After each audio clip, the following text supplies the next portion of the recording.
বাংলাদেশের leg spinner Rishad হোসেনের আন্তর্জাতিক ফ্র্যাঞ্চাইজি ক্যারিয়ারে যোগ হলো আরো একটি বড় অধ্যায়। দক্ষিণ আফ্রিকার জনপ্রিয় টি-20 আসর SA-20-র দল সানরাইজার্স ইস্টার্ন কেপ তাকে সরাসরি চুক্তিতে দলে ভিড়িয়েছে। এর মাধ্যমে প্রথমবারের মতো এই প্রতিযোগিতায় খেলতে যাচ্ছেন রিশাদ, আর একই সঙ্গে গড়তে যাচ্ছেন নতুন ইতিহাস।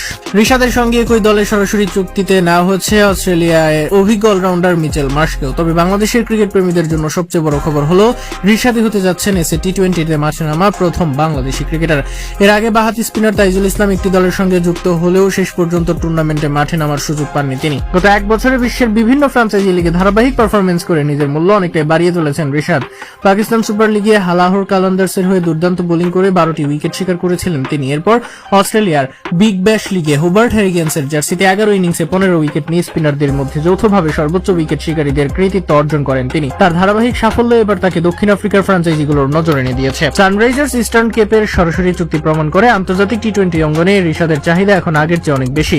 বিশ্বের বিভিন্ন লিগে নিজের সামর্থ্য দেখিয়ে তিনি এখন বাংলাদেশের অন্যতম নির্ভরযোগ্য টি-20 স্পিনারে পরিণত হয়েছেন। আগামী মৌসুমের SA-20 শুরু হবে 9 জানুয়ারি এবং চলবে 4 ফেব্রুয়ারি পর্যন্ত। তবে একই সময়ে বাংলাদেশ প্রিমিয়ার লিগ আয়োজনের সম্ভাবনা রয়েছে, ফলে সানরাইজার্সের হয়ে খেলতে গেলে রিশাদকে আবারও বিপিএল ছাড়তে হতে পারে। এর আগেও বিগ ব্যাশে অংশ নিতে গিয়ে তিনি বিপিএল খেলেননি।